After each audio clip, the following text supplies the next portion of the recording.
오늘 제 목표는 설교하면서 중간에 울지 않는 게 제 목표입니다. 하나님의 손안에 있으니라는 제목으로 좀 말씀을 나누고자 합니다. 청와대 이제 청원 게시판에 이런 제목의 청원이 올라와서 많은 분들의 눈시울을 뜨겁게 했습니다. 제목은 이것이었습니다. 놀다 친구와 부딪힌 사고로 우리 집의 6살 슈퍼히어로가 하늘나라로 출동했습니다. 영의 골자는 이제 보육교사를 더 늘려주십시오라는 골자입니다. 이 제목을 접하는 순간 그 부모와 감정이 오버랩되면서 제가 참 감정을 주체할 수가 없었습니다. 여러분 보면 정신 이상자로 볼 수도 있겠습니다만 혼자 한참 벽 잡고 울었습니다. 슈퍼히어로라는 말 속에서 그 가정에서 그 아이의 천진난만함과 그것을 보며 흐뭇하게 바라봤을 부모의 심정이 느껴졌습니다. 그 아이는 정말로 그 가정의 슈퍼히어로였을 것입니다. 슈퍼히어로는 원래 죽지 않습니다. 그렇지 않습니까? 부모의 마음에 살아있고 또 그래서 부모는 죽었다고 말하지 않습니다. 우리 집에 6살 슈퍼히어로가 하늘나라로 출동했습니다. 말하는 것이죠. 이 청원을 통해서 부모는 아들의 죽음이 헛되지 않기를 바라는 마음이었을 것입니다. 도대체 무슨 얘기냐? 기사를 접하신 분들은 이미 다 아시겠습니다만 어린이집 앞 놀이터에서 아이들이 놀다가 이 6살짜리 꼬마 아이가 서로 부딪혔습니다. 그러다가 한 아이가 그만 넘어지면서 바닥에 머리를 탁 박았는데 뇌출혈로 사망하게 된 사건입니다.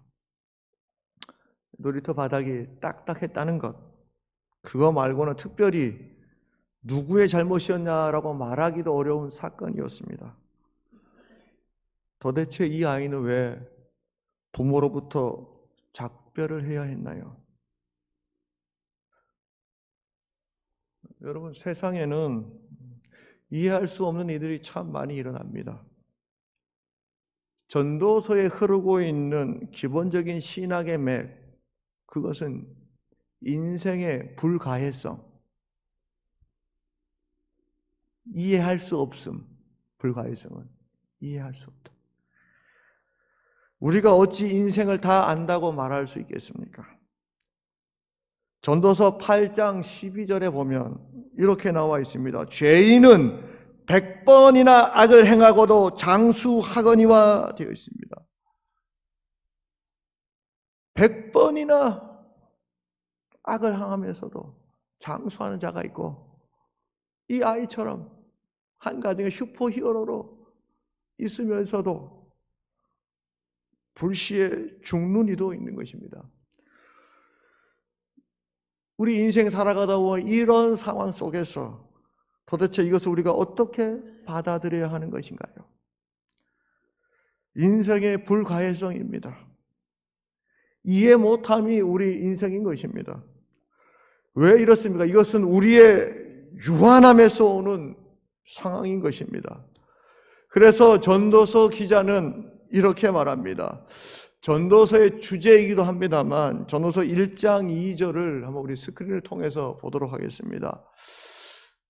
여러분, 이제 원어로 일부러 제가 한번 만들어 봤습니다. 제가 이게 잠언서 같이 왔다 갔다 해서 보다가 처음에는 이제 잠언 1장 2절로 적어놨다가 오늘 아침에 깨달았어요. 그래가 전도서 1장 2절로 바꿔놔라 이렇게 했는데 당연히 우리 집사님이 안 놓치고 바꿔주셔서 너무 감사합니다.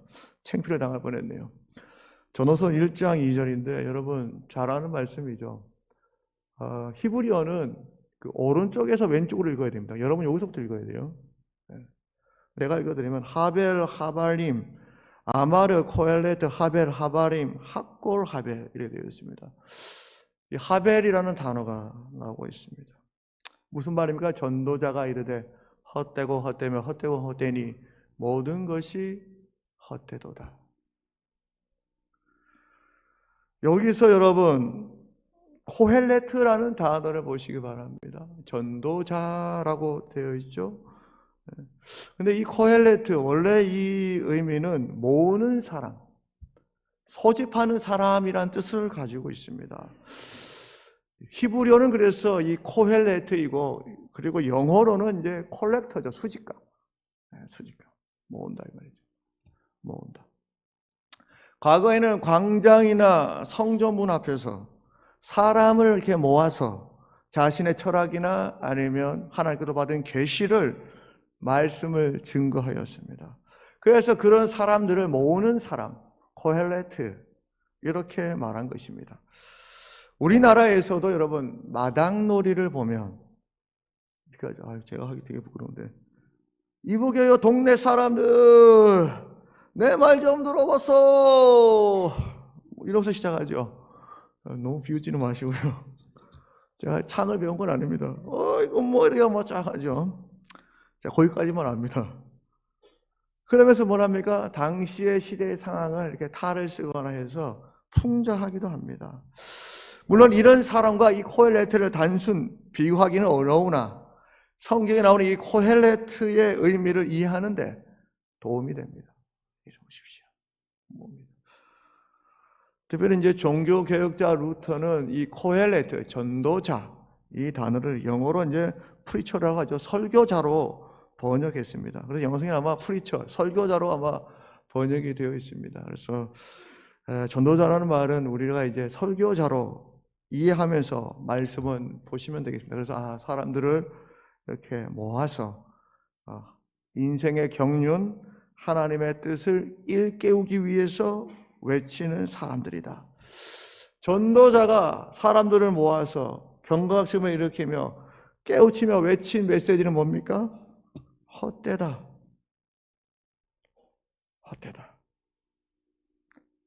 헛되다는 것을 우리는 어떻게 이해하며 살아야 하는 것일까요? 헛되다는 표현을 오늘 1장 2절 저 원어에 보시면 총 5번 나옵니다. 하벨, 하바림. 여러분 이제 하바림 하면 우리말로는 이제 좀 다른 것 같은데 가만히 보시면 뒤에 어미만 다르고 앞에 자가 같아요. 그래서 헛되고 헛된 이렇게 됩니다. 같은 단어예요. 하벨, 하바림. 뒤에 하벨, 하바림. 하벨, 하콜, 하벨 이렇게 되어 있죠. 총 5번 헛되다 나옵니다. 이제는 저거 안 보여주셔도 될 것 같습니다. 여러분 근데 이 헛되다, 하벨 이 단어가 하벨 하니까 누가 생각납니까? 하벨. 이걸 맞추는 분에게는 특별히 제가 잘했다 칭찬하겠습니다. 하벨은 그 창세기 4장에 나오는 인물입니다. 아벨. 그 단어가 저 단어입니다. 아벨이라는 이름 뜻은 헛됨입니다. 헛됨. 우리가 창세기 4장의 내용을 알지요. 가인이 나오고요. 아벨이 나옵니다. 가인이 아벨을 시기합니다. 그래서 어떻게 합니까? 그를 쳐 죽입니다. 왜 쳐 죽입니까? 가인의 제사는 하나님께서 받지 않으시고 아벨의 제사만 받으셨기 때문입니다. 그것에 대한 인간적인 시기, 그리고 하나님의 사랑을 돌리고 싶은 가인에 대한 그런 아벨에 대한 욕망이 가인 안에 있었습니다. 어떻게 할까? 아벨을 죽임으로 이 문제가 해결될 것이다 본 것입니다. 다시 말하면 자기의 힘으로 문제를 풀어보려는 노력이 그 안에 있었던 것입니다. 아벨을 죽이면 문제가 해결됩니까? 가인의 결단과 노력으로 죽인 자는 누구였느냐? 아벨, 헛됨이었다. 어쩌면 이것은 인생의 덧없음을 표현하는 말씀입니다. 여러분, 가인의 이름 뜻은 무엇입니까? 가인의 이름 뜻은요, 세우다, 건립하다, 획득하다, 얻다. 자신이 뭔가를 세우기 위해서. 획득하기 위해서, 얻기 위해서 몸부림쳤던 사람 가인. 그런데 그가 몸부림친 결과는 헛됨이었다. 그런데 이 아버지 이름도 굉장히 흥미롭습니다. 아버지는 뭡니까? 아담입니다. 아담은 사람이라는 뜻인데 이 아담이라는 말은 원어에서 어디서 왔냐면 아다마에서 왔어요. 아다마는 뭡니까? 먼지, 티끌. 먼지 같은 인생이 무엇인가를 획득하려고 했던 모든 노력들이 뭐다? 헛됨이었다. 가인과 아벨 사건을 통해서 우리 인생이 얼마나 허무하고 헛된 것인가 생각하게 됩니다. 그래서 전도서 1장 3절에는 이렇게 전도자가 고백하고 있습니다. 해 아래에서 수고하는 모든 수고가 사람에게 무엇이 유익한가? 여러분, 그렇다면 우리는 절망 속에서 살아가야만 하는 것인가요? 노력하지 말고 살아가야 하는 것인가요? 확실한 것이 우리 인생 가운데 있는 것인가요? 여러분, 확실한 것이 단 하나 있습니다.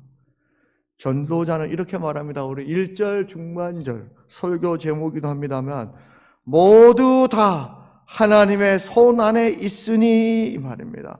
하나님의 손 안에 있다라는 것은 하나님의 처분 아래에 우리 인생이 있다라는 뜻입니다. 여러분,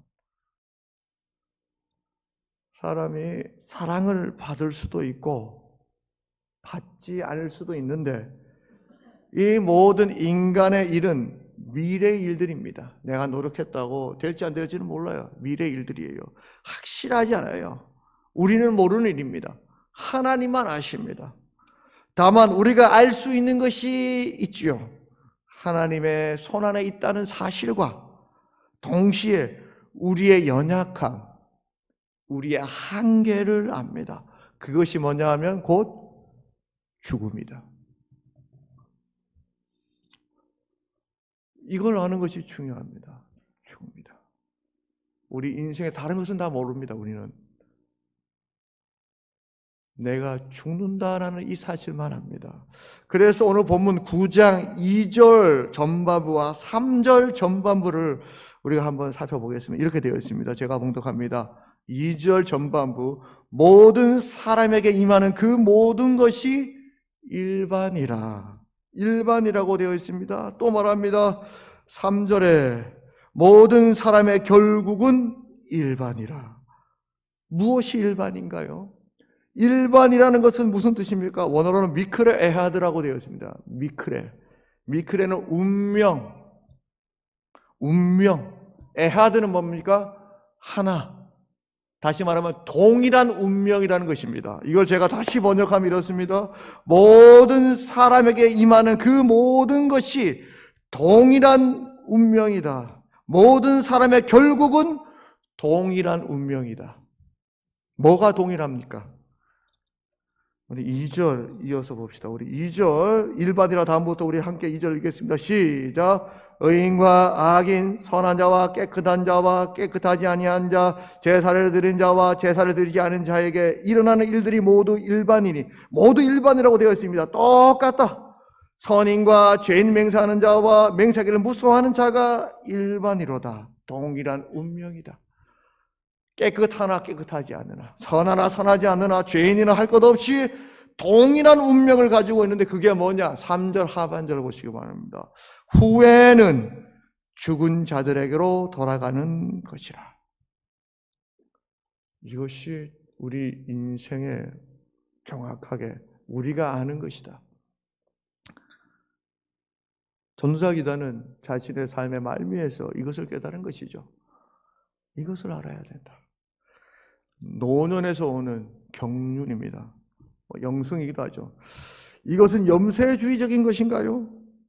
물론 비슷한 면도 있을지 모르겠습니다. 그러나 근원적으로 다릅니다. 전도서에서 나오는 기본적인 것은 인생의 덧없음, 유한함을 인정하면서도 동시에 다른 게 있습니다. 뭐냐면 하나님의 주권을 인정하는 것이 다른 점입니다. 염세주의와는 그 출발이 다릅니다. 주권을 인정하면서 오는 인간의 노력의 덧없음인 것이지 인생 자체를 덧없게 보는 것은 전도서에서 말하는 핵심이 아닙니다. 우리가 오해를 하면 안 됩니다.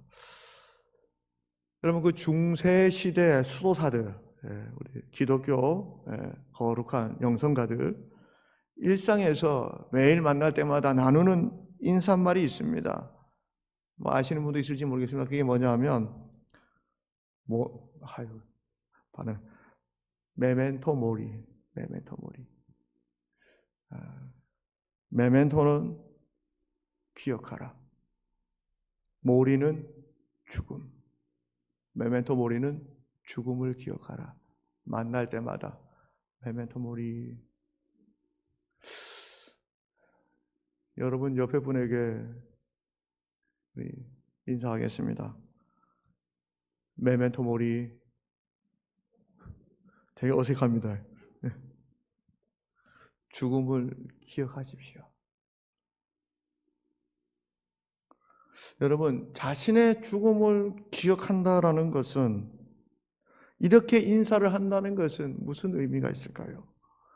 성도들에게 너는 불안과 곧 죽을 사람이니까 불안과 떨림으로 공포 속에서 덜덜 떨다가 그냥 생을 마쳐라, 이런 뜻인가요? 이런 저주의 메시지인가요? 아닙니다. 오히려 오늘 하나님께서 우리에게 하루를 주셨으니 오늘을 더욱 충실하게 잊지 말고 살아라는 의미입니다.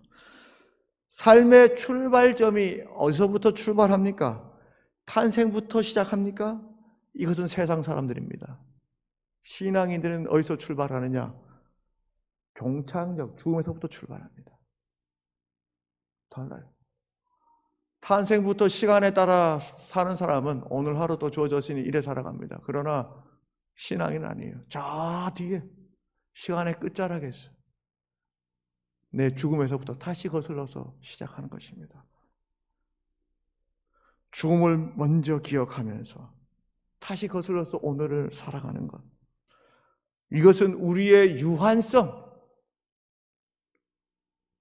그것을 인정하는 삶의 태도를 말하는 것입니다.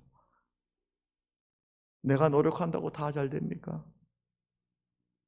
내가 몸부림치다가 모든 문제가 다 풀립니까? 그렇지 않아요. 그런데 그럴 때마다 메멘토 모리입니다. 저 죽음에서부터 출발합니다. 그렇구나.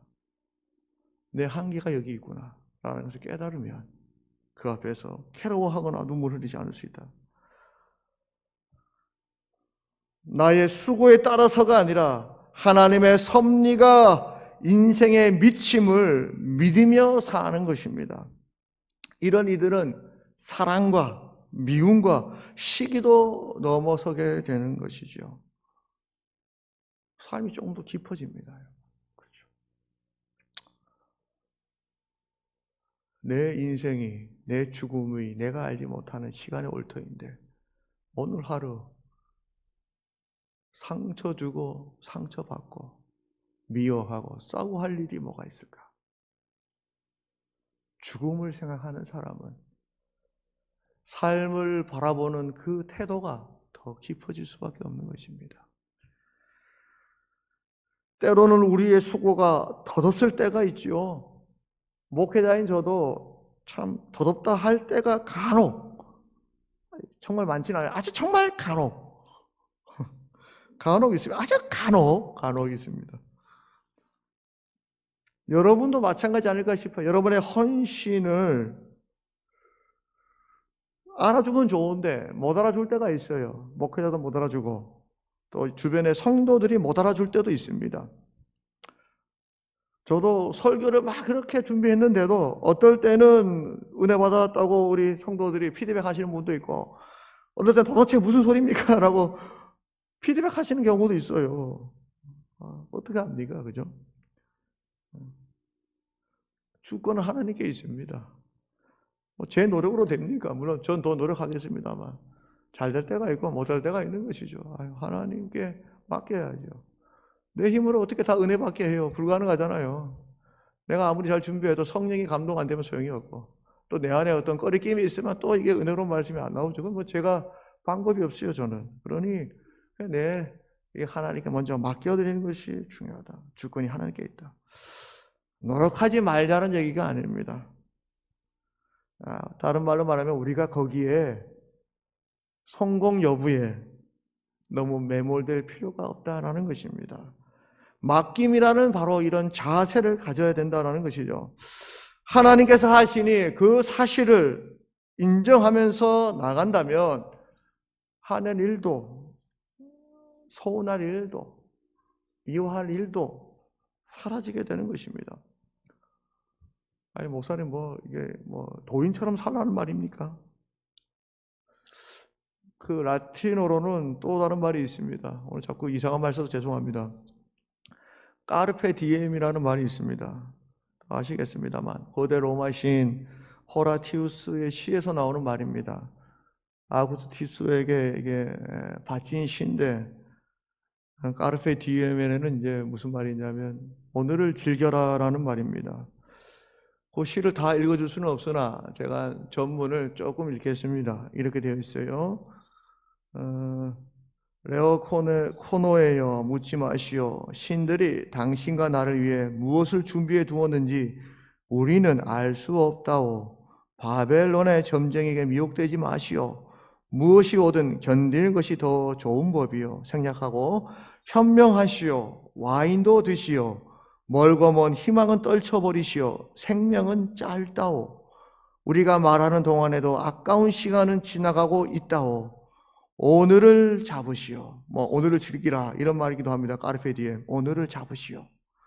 내일에 대한 믿음은 할 수만 있다면 접으시오. 1절부터 오늘 보면 6절까지는 메멘토 모리, 죽음을 기억하라. 인생의 덧없음, 죽음에 대한 이야기를 전도자가 말했다면 6절부터 10절까지는 까르페 디엠, 오늘을 잡아라. 오늘을 즐겨라. 왜요? 내일은 우리의 시간이 아니다. 하나님께서 허락하신 오늘 가운데 충실함으로 살아라. 여기서 즐기라는 말은 흥청망청 살라는 말이 아닙니다. 그 삶에 충실하라는 의미입니다. 왜냐하면 하나님께서 우리에게 준 시간이 바로 오늘이기 때문입니다. 그래서 여러분 9절 10절을 보시기 바랍니다. 이렇게 말합니다. 네 헛된 평생. 이거는 이제 여러분 메멘토 모리의 입장이죠. 네 헛된 평생의 모든 날, 곧 하나님의 해 아래서 내게 주신 모든 헛된 날에, 그 다음에 까르페 디엠이 나옵니다. 내가 사랑하는 아내와 함께 즐겁게 살지어다. 그것이 네가 평생의 해 아래서 수고하고 얻은 내 몫이라. 내 손이 이를 얻는 대로 힘을 다하여 할지어다. 분명하게 이 모든 일들이 종착역에서는 어떤 면에서 죽음을 기억하며 사는 삶이지만 하나님께서는 그럼에도 불구하고 오늘 하루를 우리에게 주셨으니 그 가운데 충실함으로 살아가라 말하고 있습니다. 사랑하는 여러분, 말씀을 정리합니다. 죽음을 늘 기억하시는 저와 여러분들이 되시기를 원합니다.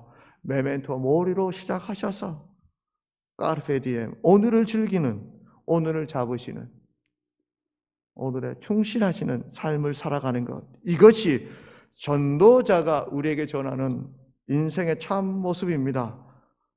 그리고 동시에 죽음을 기억하고 오늘의 삶을 충실함으로 살아갈 때에 그 가운데 하나님의 솜기를 우리가 분명하게 경험할 수가 있을 것입니다. 마지막으로 우리 독일의 시인 릴케의 엄숙한 시간이라는 시를 한 절 읽어드리면서 오늘 말씀을 가름하고자 합니다. 엄숙한 시간입니다. 제가 읽어드립니다. 지금 이 세상 어디선가 누군가 울고 있다. 세상 속에서 까닭없이 울고 있는 사람은 나를 위해 울고 있는 것이다. 지금 한밤중에 어디선가 누군가 웃고 있다. 한밤중에 까닭없이 웃고 있는 사람은 나를 두고 웃고 있는 것이다. 지금 이 세상 어디선가 누군가 걸어가고 있다. 까닭없이 걸어가고 있는 그 사람은 나를 향해 오는 것이다. 지금 세상 어디선가 누군가 죽어가고 있다. 세상 속에서 까닭없이 죽어가고 있는 그 사람은 나를 바라보고 있다. 까닭 없다라고 말하면서 동시에 나와 연관을 짓고 있습니다. 저는 이게 되게 중요하다고 생각해요. 본인이 삶을 간주하면서 그냥 죽어가는 사람들에게 지금 의미를 부여하고 있어요. 웃기도 하고 울기도 하고 어떤 사람은 나에게 오기도 하고 죽어서 나에게도 떠나가기도 하고 이 시인이 그것을 보면서 엄숙한 시간이다. 어쩌면 우리 인생의 이와 같은 것이 아닐까 생각합니다. 우리의 시간은 정해져 있습니다, 여러분.